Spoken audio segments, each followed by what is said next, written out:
Jam menunjukkan pukul 1 dini hari ketika ketukan pelan membangunkanku dari tidur. Dalam keheningan yang menusuk, aku mendapati Sari, asistennya yang biasanya tenang, kini berdiri dengan wajah pucat, mata berkaca-kaca, dan tangan gemetar memegang map coklat tebal. Dengan suara bergetar ia berbisik, "Mbak, semua harta Mbak sudah habis, rekening, brankas, sertifikat, semuanya dikuras, dan pelakunya bukan orang jauh. Tapi orang yang Mbak cintai sendiri." Jantungku seakan berhenti berdetak. Bagaimana bisa suamiku, orang yang paling kupercaya, bersama perempuan itu bersekongkol di balik punggungku? Malam itu, aku sadar, pengkhianatan terbesar datang ketika dunia terlelap. Assalamualaikum warahmatullahi wabarakatuh. Halo keluarga besar Pojok Painah, terima kasih sudah mampir. Sebelum mulai, jangan lupa tulis di kolom komentar kamu dari kota mana biar kita bisa saling sapa. Saya doakan, semoga yang sudah subscribe dilapangkan rezekinya, dilunaskan semua hutangnya, disehatkan badannya, dan dijadikan orang kaya yang dermawan. Amin ya Rabbal Alamin. Dan jangan lupa, mari kita bersama-sama bersholawat kepada Nabi Muhammad SAW, supaya hati kita tenang, hidup penuh berkah, dan cerita yang kita dengarkan hari ini membawa manfaat bagi kita semua. Oke, siap? Pegang cemilanmu, karena cerita ini akan bikin kamu gregetan sekaligus puas di akhir. Namaku Alia, seorang perempuan berusia 34 tahun, yang selama lebih dari 10 tahun terakhir berusaha membangun hidup, rumah tangga, dan bisnis kecil yang akhirnya tumbuh cukup besar. Sejak awal menikah dengan Dimas, aku percaya bahwa cinta dan kerjasama mampu menjadikan kami pasangan yang kuat. Aku fokus pada desain dan branding butik busana modest yang perlahan-lahan mendapat tempat di hati para pelanggan, sementara Dimas mengelola bagian distribusi kain dan jaringan pemasok. Bersama, kami seperti dua sisi koin yang saling melengkapi. Setidaknya, itu yang dulu aku yakini. Kami tinggal di sebuah rumah 2 lantai di pinggiran kota, dengan ruang tamu sederhana namun nyaman. Di dindingnya tergantung foto-foto perjalanan kami ke berbagai pameran busana, tersenyum bahagia sambil berpose di depan booth pameran. Ada juga foto keluarga besar saat lebaran, lengkap dengan senyum sumringah dan kehangatan yang saat itu terasa nyata. Setiap kali aku menatap foto-foto itu, aku selalu meyakinkan diriku bahwa hidupku sudah cukup, bahkan lebih dari cukup. Di rumah itu pula tinggal Sari, asistennya sekaligus orang kepercayaanku dalam bisnis. Usianya 10 tahun lebih muda dariku, polos dan penuh semangat, tapi sangat teliti dalam pekerjaannya. Ia bukan hanya sekadar karyawan, melainkan sudah kuanggap seperti adik sendiri. Sari tahu hampir semua lika-liku hidupku, mulai dari jadwal kerja yang padat, mood saat aku sedang stres menghadapi deadline, hingga caraku tertawa ketika menonton sinetron favorit. Dalam banyak hal, ia hadir sebagai keluarga yang tak pernah kutemukan dari darah sendiri. Rutinitas kami berjalan hampir tanpa celah. Pagi hari selalu dimulai dengan sarapan sederhana, roti panggang, telur mata sapi, dan segelas teh hangat. Dimas biasanya berangkat lebih dulu, berpakaian rapi dengan jas yang digantung di ruang kerja. Aku kemudian menyiapkan katalog desain terbaru, sementara Sari sibuk mengatur jadwal pengiriman dan mengecek stok bahan dari pemasok. Siang hingga sore, butik selalu ramai dengan pelanggan yang mencari busana baru. Dan malam harinya aku sering duduk di meja kerja bersama Sari untuk mengecek ulang invoice serta laporan keuangan. Kadang-kadang, Dimas ikut bergabung, memberi masukan tentang strategi penjualan. Namun, kebersamaan itu mulai memudar sejak beberapa bulan terakhir. Aku merasakan perubahan pada diri Dimas, perubahan yang samar tapi nyata. Ia sering pulang larut malam dengan alasan, rapat mendadak, atau meeting investor. Ponselnya yang dulu sering ia letakkan di meja kini selalu digenggam, bahkan dibawa ke kamar mandi. Nada bicaranya pun berubah, singkat, datar, dan seringkali terdengar jenuh setiap kali aku mengajaknya membicarakan urusan rumah tangga. Aku mencoba berpikir positif. Mungkin memang pekerjaannya sedang padat, mungkin dia lelah, atau mungkin ada tekanan besar yang belum siap ia ceritakan padaku. Tapi rasa curiga itu tak bisa dibendung. Sari pun beberapa kali ingin menyampaikan sesuatu, terlihat dari cara ia membuka mulut lalu menutupnya lagi, seolah menimbang-nimbang apakah kata-katanya akan memperparah keadaan. Hingga malam itu datang, malam yang mengubah segalanya. Jam dinding di kamar menunjukkan pukul 1 dini hari. Hening. Hanya suara kipas angin yang berputar perlahan. Aku baru saja terlelap ketika terdengar ketukan pelan di pintu kamar. Awalnya kupikir aku berhalusinasi, tapi ketukan itu terdengar lagi, kali ini lebih jelas. Dengan mata yang masih berat, aku bangkit dan membuka pintu. Di depan pintu berdiri Sari. Wajahnya pucat pasi, matanya merah seolah habis menangis, dan tangannya gemetar memegang sebuah map coklat. Ia menunduk, suaranya bergetar ketika berkata, "Mbak, maaf mengganggu malam-malam. Tapi ada hal penting sekali yang harus Mbak lihat sekarang." Aku terperanjat. Tak biasanya Sari bersikap seserius itu. Aku mengajaknya masuk, dan ia langsung meletakkan map coklat di meja kerja. Tanganku terasa dingin saat membuka map itu. Di dalamnya ada lembaran kertas hasil cetakan mutasi rekening. Mataku langsung membelalak melihat angka-angka yang tertera. Ratusan juta rupiah berpindah dalam beberapa jam terakhir. Bukan 1 kali transfer, melainkan 4 kali, masing-masing dalam jumlah besar. Ini maksudnya apa, Sari? Tanyaku dengan suara nyaris tak keluar. Sari menelan ludah, lalu menggeser ponselnya ke arahku. Ada tangkapan layar email dari bank yang ia terima, karena selama ini ia juga mendapat akses notifikasi transaksi bisnis. Nama pengirim dana adalah perusahaan milik Dimas, tapi yang lebih mengejutkan adalah nama penerimanya. Sebuah rekening atas nama PT Selaras Indah, perusahaan yang tak pernah ada dalam daftar mitra atau vendor resmi kami. Dadaku terasa sesak. Otakku berusaha mencari penjelasan logis. Mungkin ada proyek baru yang belum ku ketahui? Mungkin Dimas hanya sedang melakukan manuver keuangan sementara? Tapi lamunanku buyar ketika Sari mengeluarkan lembar lain, fotokopi surat kuasa pencairan deposito atas namaku. "Ini tanda tangan Mbak?" tanyanya pelan.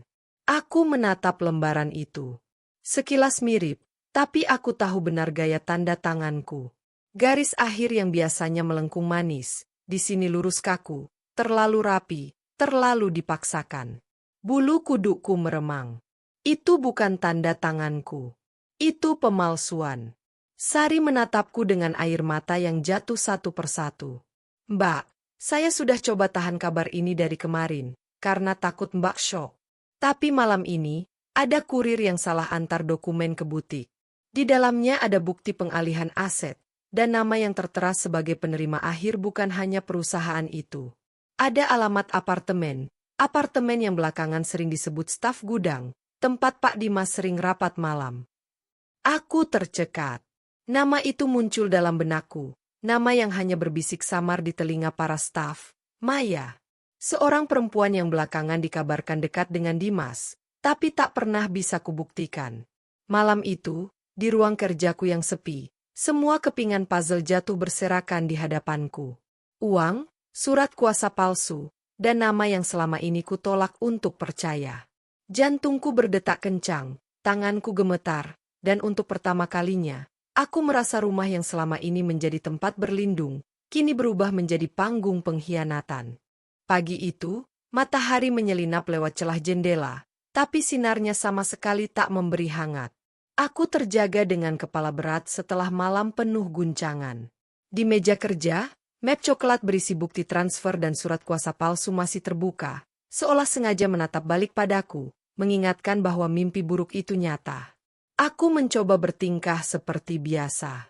Menyiapkan sarapan, menyeduh teh hangat, bahkan mengenakan dress kerja favoritku. Semua kulakukan untuk menutupi kegelisahan yang menggerogoti dadaku. Aku tahu, hari itu aku harus menatap wajah suamiku, Dimas, dan berpura-pura tak tahu apa-apa. Jika aku gegabah, ia bisa menutupi jejak lebih dalam, atau bahkan melarikan sisa aset yang tersisa. Sekitar pukul 8, suara pintu depan terbuka. Dimas masuk dengan kemeja masih rapi meski kerahnya agak kusut, dan aroma parfum asing masih melekat di tubuhnya. Ia tersenyum tipis, lalu mengecup keningku sekilas.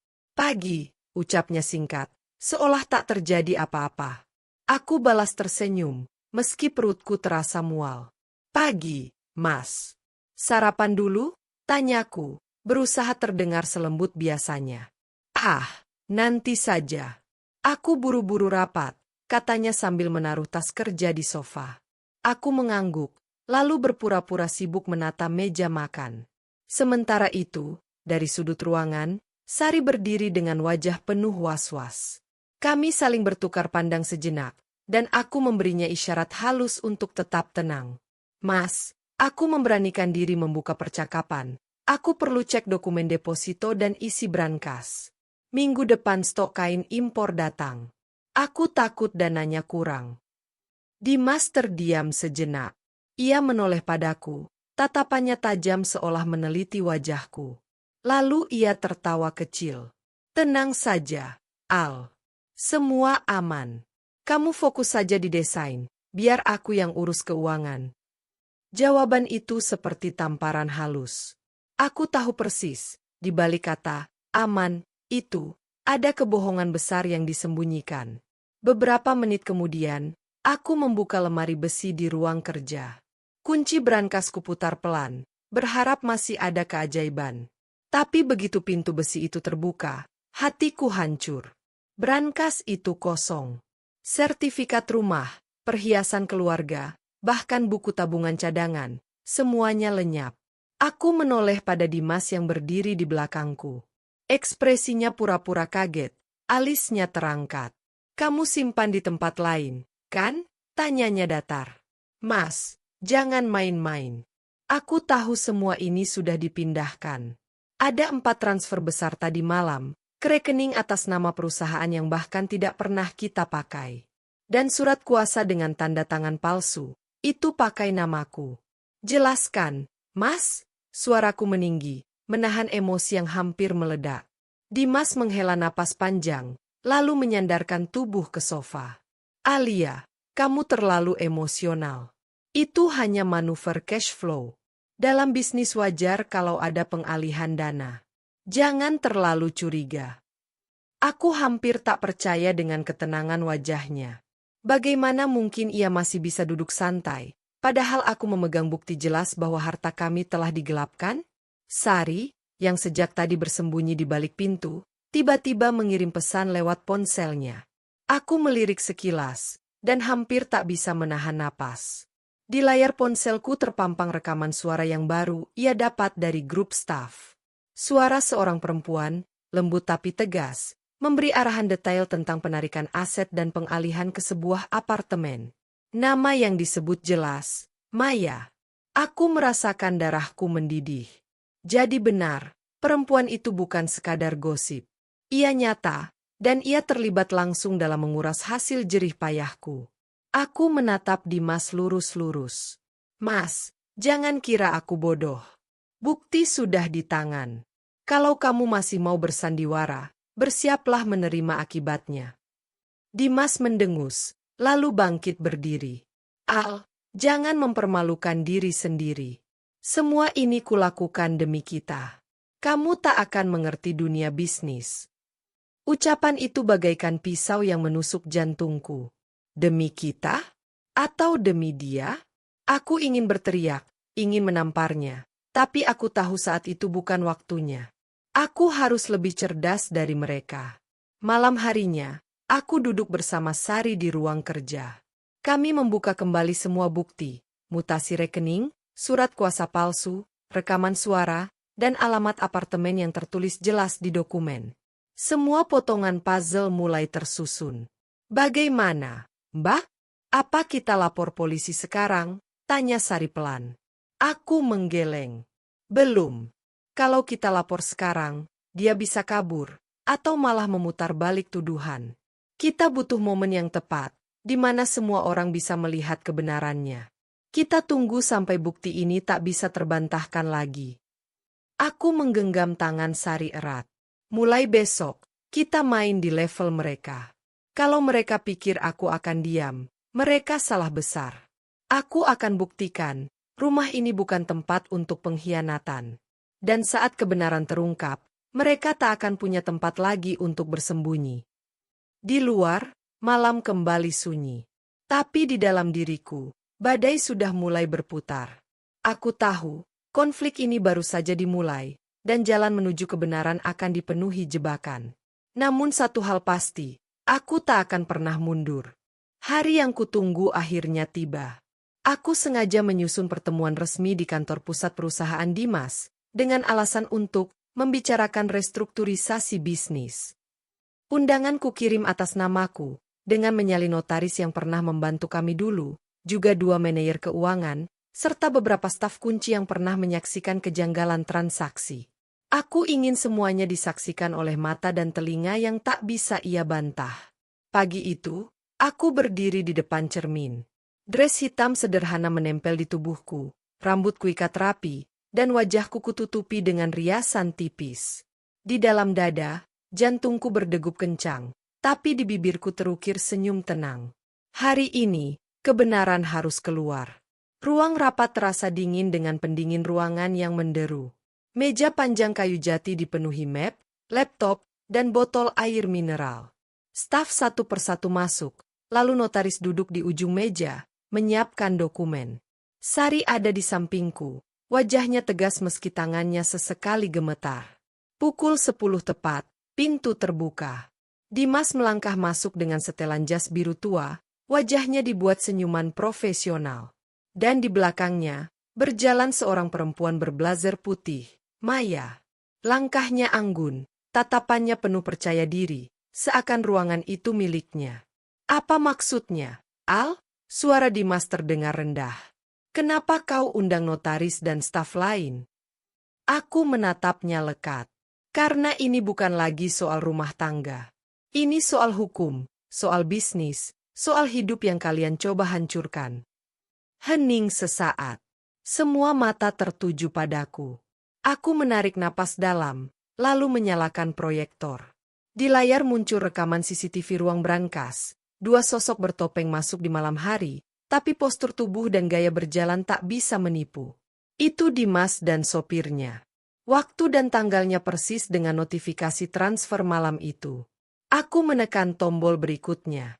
Slide berganti menjadi rekaman suara yang Sari simpan.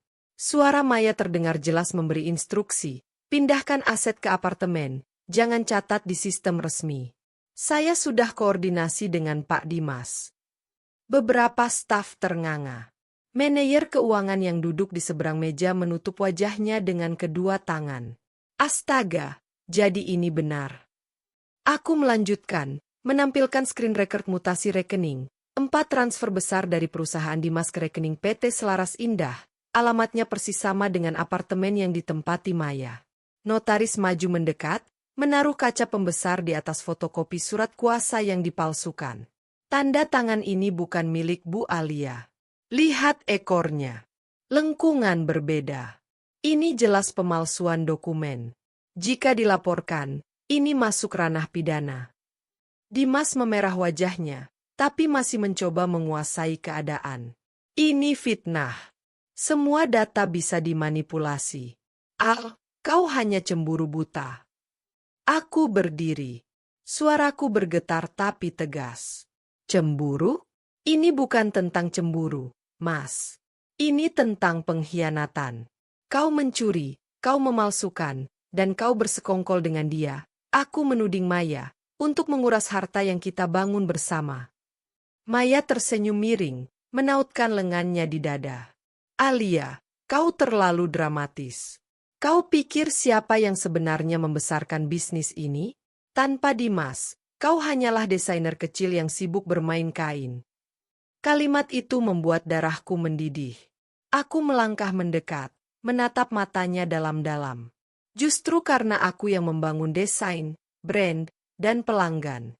Semua kerja keras itu bukan untuk dijadikan mainan cinta terlarang kalian.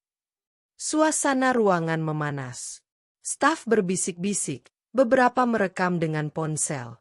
Notaris mengetuk meja. Cukup. Fakta sudah jelas. Jika tidak ada pengembalian aset dalam 3-24 jam, saya sarankan Bu Alia langsung melapor dengan bukti yang sudah sahih. Aku meletakkan selembar surat somasi di atas meja. Ini jalanku yang terakhir untuk memberi kalian kesempatan. Kembalikan semua dalam 3 hari, atau kita bertemu di pengadilan. Dan saat itu, semua bukti ini akan menjadi saksi. Dimas menunduk, wajahnya pucat. Tangannya mengepal di atas meja, tapi tak ada kata keluar. Sementara Maya masih mencoba tersenyum, meski jelas terlihat ketegangan di balik matanya. Ruangan itu terasa menekan. Semua orang seolah menahan napas, menunggu reaksi selanjutnya. Aku tahu, inilah puncak dari badai yang selama ini kutahan. Tidak ada lagi ruang untuk mundur. Aku menatap mereka berdua dengan sorot mata penuh luka sekaligus kekuatan. Kalian kira aku akan diam? Kalian kira aku tak akan tahu? Hari ini aku buktikan, aku bukan istri yang bisa kalian permainkan. Aku berdiri di sini, bukan untuk meminta belas kasihan, tapi untuk menuntut keadilan. Hening panjang menutup pertemuan itu. Ketika aku melangkah keluar dari ruang rapat, langkahku terasa ringan meski hatiku masih bergetar. Aku tahu perang ini belum selesai. Tapi aku juga tahu, aku baru saja merebut kendali kembali atas hidupku. Pertemuan itu bubar tanpa kata sepakat. Semua pulang dengan wajah muram, tapi aku tahu efeknya telah dimulai. Sorot mata staf keuangan, bisik-bisik para pegawai, hingga raut pucat Dimas adalah tanda bahwa benteng mereka mulai runtuh. Namun, badai besar yang pecah di ruang rapat itu meninggalkan keheningan yang justru terasa mencekam. Sore hari, aku duduk di ruang tamu rumahku. Lampu temaram, hujan gerimis jatuh di luar jendela, membuat suasana semakin sendu. Di hadapanku, secangkir teh sudah dingin. Pikiran berputar-putar, menimbang langkah selanjutnya. Aku sudah menyerahkan somasi.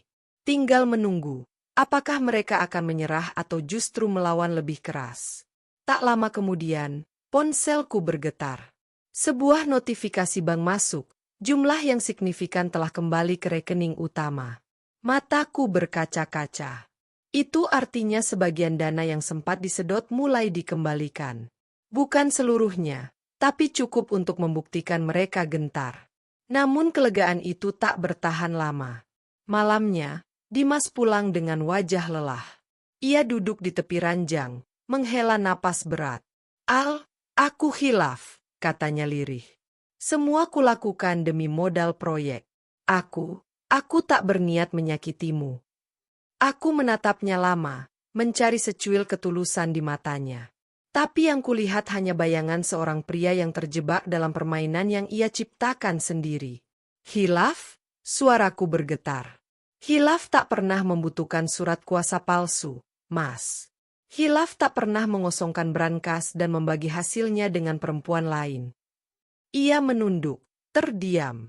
Untuk pertama kalinya aku melihat Dimas benar-benar kehilangan kata-kata. Keesokan paginya, kabar lain datang. Manajer keuangan mengirim email berisi pengakuan. Ia selama ini terpaksa menuruti instruksi Dimas dan Maya, tapi kini ia tak sanggup lagi. Email itu lengkap dengan cap waktu, detail transaksi, dan screenshot perintah yang ia terima.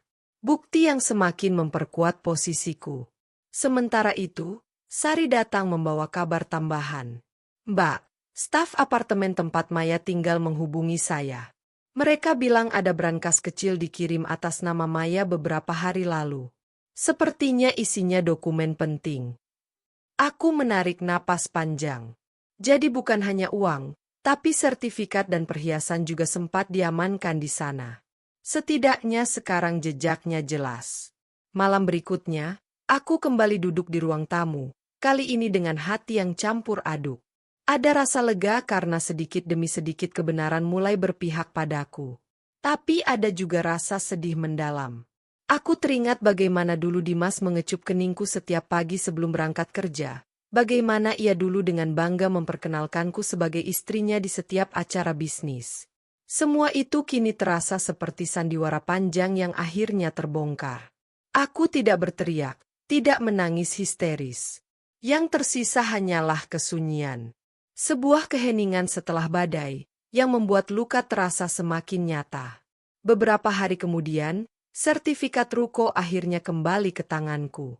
Aku menatapnya lama, mengelus lembaran kertas itu dengan hati haru. Sertifikat itu bukan sekadar dokumen, itu simbol kerja keras, simbol mimpi yang kubangun dari nol. Kini aku bisa bernapas sedikit lega, meski perang belum sepenuhnya usai. Dimas mencoba mendekat lagi, kali ini dengan nada memohon. Al, beri aku kesempatan. Aku salah. Tapi aku masih suamimu. Kita bisa memperbaikinya. Aku menatapnya dingin. Suami? Suami tidak menusuk istrinya dari belakang. Suami tidak membagi rumah tangganya dengan perempuan lain. Ia terdiam, menunduk. Aku bisa melihat bayangan penyesalan, tapi aku tahu, luka ini terlalu dalam untuk disembuhkan hanya dengan kata-kata. Hari-hari berikutnya berjalan dengan tenang, tapi ketenangan itu seperti ketenangan palsu setelah gempa. Aku tahu retakan sudah terlalu besar. Tidak ada lagi rumah tangga yang utuh seperti dulu. Aku hanya bisa menunggu, apakah Dimas akan benar-benar mengembalikan semuanya, atau aku harus menutup lembaran ini selamanya lewat jalur hukum. Di tengah semua itu, aku merasakan sesuatu yang berbeda, kekuatan baru. Aku tidak lagi perempuan yang mudah ditipu. Aku tidak lagi istri yang menutup mata demi menjaga keharmonisan semu. Aku kini seorang perempuan yang tahu cara berdiri tegak, meski hati retak. Malam itu, aku duduk bersama Sari di teras rumah, menatap langit yang mulai cerah setelah hujan reda. Mbak, katanya pelan, meski sakit, saya bangga lihat Mbak bisa setegar ini. Aku tersenyum kecil, meski air mata jatuh juga di pipiku. Sari, terkadang kita harus kehilangan segalanya dulu, untuk tahu apa yang sebenarnya paling berharga. Hari-hari setelah pertemuan itu bergulir seperti aliran sungai yang tenang namun penuh batu di dasarnya. Tidak lagi ada ledakan emosi atau pertengkaran sengit, tapi suasana rumah terasa dingin, kaku, seolah setiap kata yang terucap hanyalah formalitas belaka. Aku dan Dimas tinggal di bawah atap yang sama, tapi jarak di antara kami seperti samudra yang tak mungkin diseberangi lagi. Namun, sedikit demi sedikit, proses pengembalian aset mulai berjalan. Dengan pendampingan kuasa hukum dan notaris, dana yang sempat lenyap berangsur kembali. Tidak semuanya sekaligus, tapi setidaknya alirannya jelas. Sertifikat ruko, perhiasan ibuku, bahkan beberapa dokumen penting yang sempat berpindah tangan berhasil kembali ke pangkuanku. Rasanya seperti memunguti pecahan kaca yang berserakan, sakit, tapi perlu dilakukan agar tidak melukai langkah berikutnya. Sari menjadi saksi setiap proses itu. Ia selalu menemaniku menandatangani berita acara pengembalian, mencatat detail, memastikan tak ada lagi celah kebohongan. Mbak, saya benar-benar lega lihat satu persatu kembali, katanya suatu sore sambil menyodorkan dokumen. Aku hanya mengangguk pelan, tak lagi punya tenaga untuk bersorak. Bagiku, semua ini bukan kemenangan, melainkan sekadar cara agar hidupku tidak runtuh sepenuhnya. Di sisi lain, Maya tak lagi terlihat terang-terangan. Setelah somasi dilayangkan dan bukti-bukti mulai menyebar di kalangan internal perusahaan, ia perlahan mundur dari panggung. Desas-desus mengatakan ia dipanggil untuk klarifikasi oleh pihak berwenang. Aku tidak berniat mengikutinya lebih jauh. Biar hukum yang bekerja. Sedangkan Dimas, ia berubah jadi sosok yang lebih pendiam. Malam-malam yang dulu diisi dengan pulang larut kini berganti dengan duduk diam di ruang tamu, menyalakan televisi tanpa benar-benar menonton. Sesekali ia mencoba membuka percakapan, tapi selalu terhenti di tengah jalan. Al, aku masih ingin kita memperbaiki ini. Namun aku hanya menatapnya kosong. Kata-kata tak lagi punya arti setelah kepercayaan hancur berkeping-keping. Meski begitu, aku tak sepenuhnya membiarkan diriku tenggelam dalam kesedihan. Aku mulai menata ulang bisnis. Semua akses rekeningku perketat. Setiap transaksi besar kini membutuhkan 2 tanda tangan.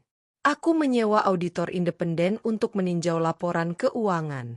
Butik yang sempat goyah mulai kutegakkan kembali, dibantu Sari yang setia mendampingiku. Setiap kali aku berdiri di ruang kerja, menatap katalog baru yang siap dicetak, aku menyadari satu hal, hidupku belum berakhir. Meski ada luka yang tak bisa hilang, aku masih punya mimpi, usaha, dan orang-orang yang peduli padaku. Resolusi ini bukan tentang memaafkan Dimas sepenuhnya, bukan pula tentang membalas dendam pada Maya. Resolusi ini tentang mengambil kembali kendali atas hidupku, tentang berdiri di atas kakiku sendiri tanpa bergantung pada siapapun. Di suatu malam yang sunyi, aku duduk di teras bersama secangkir teh hangat. Angin sepai-sepa berhembus, membawa aroma tanah basah. Aku menutup mata sejenak, merasakan beban yang perlahan terangkat. Tidak, aku belum benar-benar bebas. Tapi setidaknya, aku sudah berada di jalan yang benar. Jalan menuju penyembuhan. Hari-hari setelah pertemuan itu bergulir seperti aliran sungai yang tenang namun penuh batu di dasarnya. Tidak lagi ada ledakan emosi atau pertengkaran sengit, tapi suasana rumah terasa dingin, kaku, seolah setiap kata yang terucap hanyalah formalitas belaka.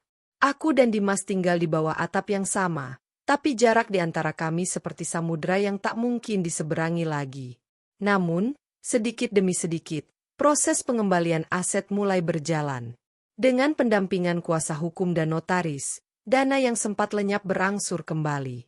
Tidak semuanya sekaligus, tapi setidaknya alirannya jelas. Sertifikat ruko, perhiasan ibuku, bahkan beberapa dokumen penting yang sempat berpindah tangan berhasil kembali ke pangkuanku. Rasanya seperti memunguti pecahan kaca yang berserakan, sakit, tapi perlu dilakukan agar tidak melukai langkah berikutnya. Sari menjadi saksi setiap proses itu. Ia selalu menemaniku menandatangani berita acara pengembalian, mencatat detail, memastikan tak ada lagi celah kebohongan. "Mbak, saya benar-benar lega lihat satu persatu kembali," katanya suatu sore sambil menyodorkan dokumen. Aku hanya mengangguk pelan, tak lagi punya tenaga untuk bersorak. Bagiku, semua ini bukan kemenangan, melainkan sekadar cara agar hidupku tidak runtuh sepenuhnya. Di sisi lain, Maya tak lagi terlihat terang-terangan. Setelah somasi dilayangkan dan bukti-bukti mulai menyebar di kalangan internal perusahaan, ia perlahan mundur dari panggung. Desas-desus mengatakan ia dipanggil untuk klarifikasi oleh pihak berwenang. Aku tidak berniat mengikutinya lebih jauh. Biar hukum yang bekerja. Sedangkan Dimas, ia berubah jadi sosok yang lebih pendiam. Malam-malam yang dulu diisi dengan pulang larut kini berganti dengan duduk diam di ruang tamu, menyalakan televisi tanpa benar-benar menonton. Sesekali ia mencoba membuka percakapan, tapi selalu terhenti di tengah jalan. "Al, aku masih ingin kita memperbaiki ini." Namun aku hanya menatapnya kosong. Kata-kata tak lagi punya arti setelah kepercayaan hancur berkeping-keping. Meski begitu, aku tak sepenuhnya membiarkan diriku tenggelam dalam kesedihan. Aku mulai menata ulang bisnis. Semua akses rekeningku perketat. Setiap transaksi besar kini membutuhkan 2 tanda tangan. Aku menyewa auditor independen untuk meninjau laporan keuangan. Butik yang sempat goyah mulai kutegakkan kembali, dibantu Sari yang setia mendampingiku. Setiap kali aku berdiri di ruang kerja, menatap katalog baru yang siap dicetak, aku menyadari satu hal, hidupku belum berakhir. Meski ada luka yang tak bisa hilang, aku masih punya mimpi, usaha, dan orang-orang yang peduli padaku. Resolusi ini bukan tentang memaafkan Dimas sepenuhnya, bukan pula tentang membalas dendam pada Maya. Resolusi ini tentang mengambil kembali kendali atas hidupku, tentang berdiri di atas kakiku sendiri tanpa bergantung pada siapapun. Di suatu malam yang sunyi, aku duduk di teras bersama secangkir teh hangat. Angin sepai-sepa berhembus, membawa aroma tanah basah. Aku menutup mata sejenak, merasakan beban yang perlahan terangkat. Tidak, aku belum benar-benar bebas. Tapi setidaknya, aku sudah berada di jalan yang benar. Jalan menuju penyembuhan. Beberapa minggu berlalu, dan kehidupan perlahan menemukan ritme barunya. Meski tidak lagi sama, aku mulai bisa bernapas tanpa dihantui rasa takut akan kehilangan segalanya. Dimas kini tinggal terpisah, sementara proses hukum dan administrasi masih berjalan. Kami sepakat memberi jarak, bukan karena aku membenci sepenuhnya, melainkan karena aku butuh ruang untuk menyembuhkan diriku sendiri. Aku memfokuskan energi pada butik dan tim kecilku. Anehnya, justru di tengah badai ini, bisnis semakin berkembang. Para pelanggan lama kembali berdatangan, bahkan beberapa memberi dukungan moral. "Mbak Alia, tetap semangat ya. Kami bangga dengan karya Mbak," ujar seorang pelanggan saat mengambil pesanannya. Kata-kata sederhana itu membuat hatiku hangat. Sari selalu ada di sisiku, seakan menjadi saudara yang dikirim Tuhan untuk menemaniku. Ia tak hanya membantu urusan administrasi, tapi juga sering menghiburku dengan candaan ringan. Di antara tumpukan dokumen, kami masih bisa tertawa kecil, seolah berkata pada dunia bahwa luka bukan alasan untuk berhenti hidup. Maya. Namanya perlahan tenggelam bersama isu-isu lain. Aku tak lagi peduli bagaimana nasibnya. Yang jelas, ia tak lagi punya kuasa atas apa yang kucintai. Biarlah masa lalu itu menjadi pengingat bahwa tidak semua orang yang tersenyum padamu benar-benar menginginkan kebahagiaanmu. Suatu pagi, aku duduk di ruang kerja yang kini penuh dengan desain baru. Cahaya matahari masuk lewat jendela, menyinari meja yang dulu pernah menjadi saksi air mataku. Kali ini, aku tersenyum. Senyum yang berbeda, bukan karena semuanya baik-baik saja, tapi karena aku berhasil berdiri setelah diterpa badai.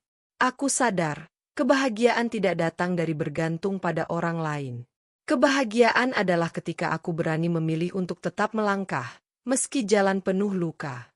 Dan kini, meski masa depan masih samar, aku yakin aku bisa menapakinya dengan kepala tegak. Dengan hati yang lebih kuat, aku menutup buku catatan harian hari itu. Di halaman terakhir, aku menulis, aku pernah kehilangan hampir segalanya, tapi aku menemukan kembali diriku sendiri. Dan itu lebih berharga dari harta apapun. Sahabat Pojok Painah, dari kisah ini kita belajar bahwa cinta dan kepercayaan bisa runtuh bila tidak dijaga dengan kesetiaan. Harta yang hilang mungkin bisa kembali, tapi luka akibat pengkhianatan sulit terhapus. Namun, jangan pernah lupa, di balik setiap cobaan, selalu ada kekuatan baru yang bisa membuat kita berdiri lebih tegak. Jangan biarkan siapapun meremehkan harga diri dan perjuanganmu. Tulis di kolom komentar kalian dari kota mana, dan sertakan doa terbaik untuk semua keluarga yang sedang diuji agar diberi jalan keluar. Jangan lupa subscribe, like, dan share agar kisah penuh hikmah ini bisa menjangkau lebih banyak orang. Nantikan cerita menarik selanjutnya di channel Pojok Painah, karena setiap luka punya cerita, dan setiap cerita membawa pelajaran.